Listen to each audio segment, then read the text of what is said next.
So the Commanders went and got Laremy Tunsil. So he's a great pass blocker. Doesn't run block particularly well. Too many penalties.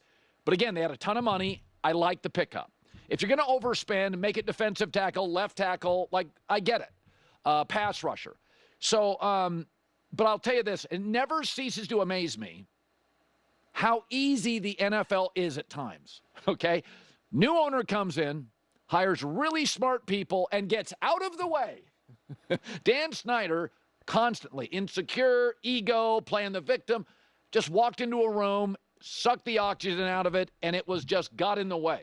So this new Washington, 1 year later, we've got a star quarterback, the Lamar Jackson of the NFC. I mean, Washington is going to be a great watch, mostly on Fox NFC, for the next decade. They've got an excellent pass-blocking left tackle. They got another nice weapon in Debo, a classic chess piece, which is always for, like, creative guys, Shanahan, Andy Reid, Kingsbury, McVay, the chess piece guys. They don't work for all teams. They'll be great for Washington. You have a top offensive coordinator. And a lot of business, I've found this in my life, a lot of business success is simply this: removing toxicity from the building. It's not always adding stuff. It's eliminating stuff. And I've talked to athletes about this, that it's just amazing in the NBA. You got one bad guy in an NBA locker room, it just infiltrates everything. The huddle, the plane, the flights, the practice. So it's just been a weight off the shoulders of Washington. And the NFL isn't that hard. Kansas City's mostly been good forever. They've taken swings on coaches, but they've been pretty good at quarterback and pretty good at head coach. And when they're not good at either, they move off them. I mean, Sean McVay, it's not that difficult. They've had one reboot year, draft good players, pay the right positions. You know, the Rams have paid like quarterback, left tackle, somebody on the defensive line, occasionally a weapon or a corner. It's not that hard. The Jets make it look hard. Dan Snyder made it look hard, but you see the minute you get him out of the building and the minute you get new people in Washington, you've seen it in Houston. You've seen it in Washington. You can turn this stuff around. I mean, go look at the Bears. They get Ben Johnson in. It's like, yeah, guard, center, guard. They will have one of the best guard, center, guard rotations in the league. In the league. Because they got a smart guy in who realizes, forget about red receivers. Let's protect the quarterback. And with that, Nick Wright joining us live. Okay. No Nick Wright joining us live because he's not going to talk about the Commanders. All right. I take a little bit of issue with Colin. You know, he said this now multiple times where he's like, Jayden Daniels is the Lamar Jackson of the NFC. Jayden Daniels is the Jayden Daniels of the NFL. I try so hard to not make such intense, bold claims. But I've made a lot of bold claims around Jayden Daniels, and pretty much every single one has been correct. And I made a lot last season and kind of said, you know, who Jayden Daniels will become, not only just last season, but just into the future, you know, moving forward. And I think, I want to say I know. I don't even know if I think that this is an opinion, but of course it is. Jayden Daniels is more talented than Lamar Jackson. And I think Jayden Daniels is more talented than Patrick Mahomes. Now, will he have a better career than Patrick Mahomes? Will he be able to put up better numbers, etc., etc.? You know, that remains to be seen because there's so much luck involved in some of those situations. Health, who you play, who's in your division, how good is your division at the time that you are ascending, especially when you're, on a rookie deal. How good do you get when you put the team around you? You know, who's your coach? Who are you playing in the playoffs? I mean, the Commanders had the unfortunate luck of playing the Philadelphia Eagles, who then went on to who went on to then win the Super Bowl. That's actually just bad luck for the Commanders to face a team that ended up setting the record for the most points in a playoff run in the history of the NFL, who absolutely dominated the Kansas City Chiefs. That's just bad luck. The Kansas City Chiefs and Patrick Mahomes didn't have that in their division. Like, they didn't have this dominant team in their own division. It just doesn't happen. It's actually unlucky that Lamar Jackson and Joe Burrow are in the same division. It's very lucky and fortunate that Josh Allen has the New York Jets and the Patriots now that Tom Brady's gone. I mean, there could have been a world where Tom Brady's still balling with the Patriots and Josh Allen now enters the league. I mean, that changes Josh Allen's career. It absolutely does. It absolutely does. Josh Allen could have been drafted to the Denver Broncos. That now changes both Josh Allen and Patrick Mahomes' career trajectory. So it's not always about what the actual accomplishments are in itself. And I do think that Jayden Daniels is at a slight physical disadvantage because of his size. Because I do think if we had to look at a Mahomes, Josh Allen, Lamar Jackson, and Jayden Daniels, we would say that Jayden Daniels is going to be the one, when he gets hit hard, he's more likely to be hurt. It's just the way I see it. I'm not as concerned as like Nick Wright. Nick Wright kept acting like he's like this weak little guy. I'm not saying that at all. And I want to see Jayden continue to be smarter with his legs, like be able to get those big runs, or even just not get a big run, but just get down, get out of bounds, just be smart about it. But I really think that Jayden is just such an incredibly special and gifted player, both physically in terms of what he does from an athleticism standpoint, but then everything else he does that just makes what makes a quarterback a quarterback.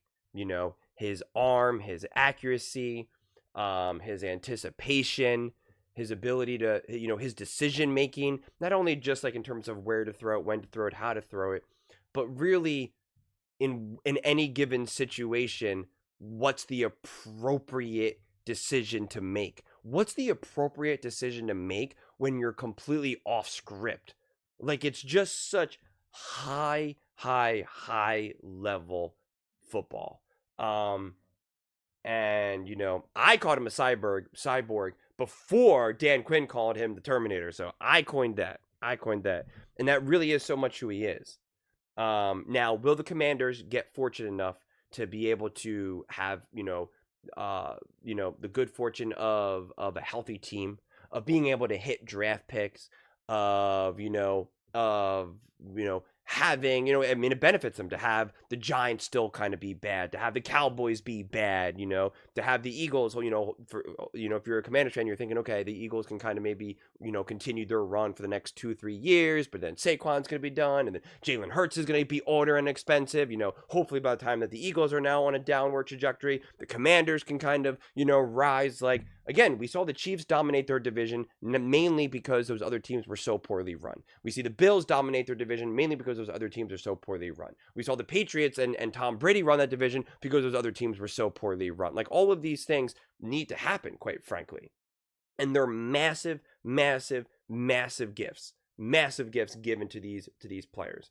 And so there's no guarantee that Jayden Daniels will be able to successfully achieve this. But when you just watch and see how he plays and see what he does, yes, you can see the actual true veteranship of a Patrick Mahomes, a Josh Allen, a Lamar Jackson, etc., over Jayden Daniels, even though he's already seems like he's a veteran himself. You can still see, when you're still watching, you can still see that it just is ever so slightly different. You can see the extra physicality that a Lamar Jackson can bring over a Jayden Daniels. You can see the physical strength that Josh Allen possesses over all of these quarterbacks, quite frankly, but especially over a Jayden Daniels.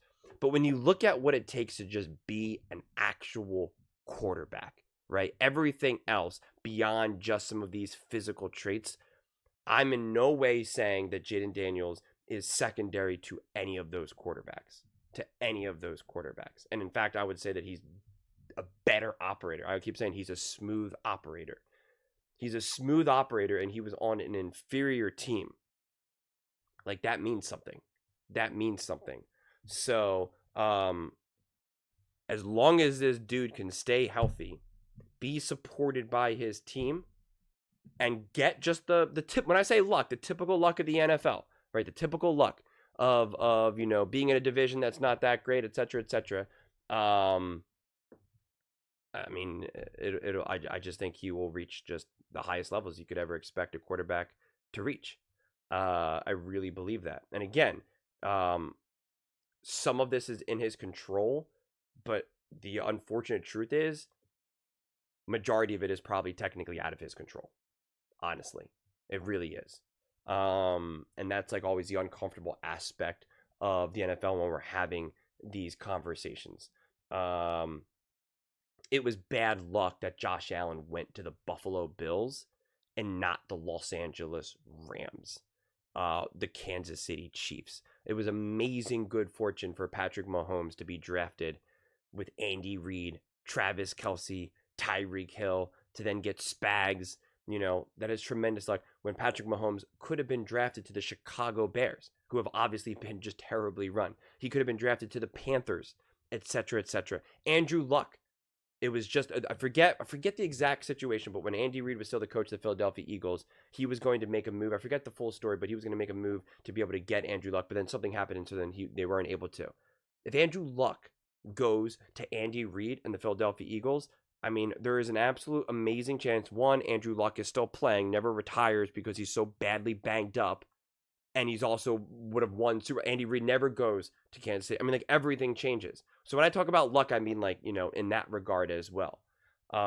So there's just so many things that are out of, even out of the Commanders' control, quite frankly, to a degree. Because for all we know, the Dallas Cowboys, Schottenheimer's an amazing coach, and Dak Prescott steps up, or the Cowboys are able to draft, their next Jayden Daniels, and again, that's just bad luck. That is by definition bad luck. Having Patrick Mahomes face like 17 different quarterbacks for the Denver Broncos and 17 different quarterbacks for the Raiders and the Chargers, having Justin Herbert's a really good quarterback, but like we're not going to do anything to support him. We're going to have a bad wonky coach, and it's out of even the Chiefs' control. So I'm so fascinated to see how this story is officially written, but I really honestly think, considering what Jayden Daniels did in year one, and it's not that I expect him just to keep going up, because he's going to have stretches where he's bad. He's going to have, an even bad season. We see it with Patrick Mahomes, like, you're going to have bad seasons.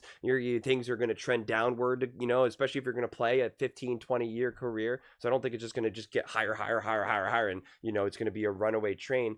But considering what he's done in year one, and yes, I understand it's year one, I get it, but he's earned the right to just be the Jayden Daniels of Jayden Daniels. He's not the Lamar Jackson, the Mahomes. He accomplished his own massive, awesome, historic feats. So he's the Jayden Daniels of himself. He's not the Lamar Jackson of anything. Okay? But those are just my thoughts. I'd absolutely love to hear yours. What do you guys all think about Jayden Daniels and the Washington Commanders? Do you think they're becoming an NFC power? And what do you think about Jayden Daniels being the Lamar Jackson of the NFC? Let me know in the comments below. I read every single comment, so whether you agree with me or disagree with me, either way, let's get in some discussions, let's get in some fights, but ultimately, let's just have some fun. And please do consider subscribing. We're building an amazing community here, and I absolutely love to see you part of it. I want to build something that we all genuinely feel connected to. Something that we're really excited to be part of. I think we're well on our way to doing it. And please don't forget to give this video a thumbs up, as it really does help with the visibility and the algorithm. Thank you so much. See you next time.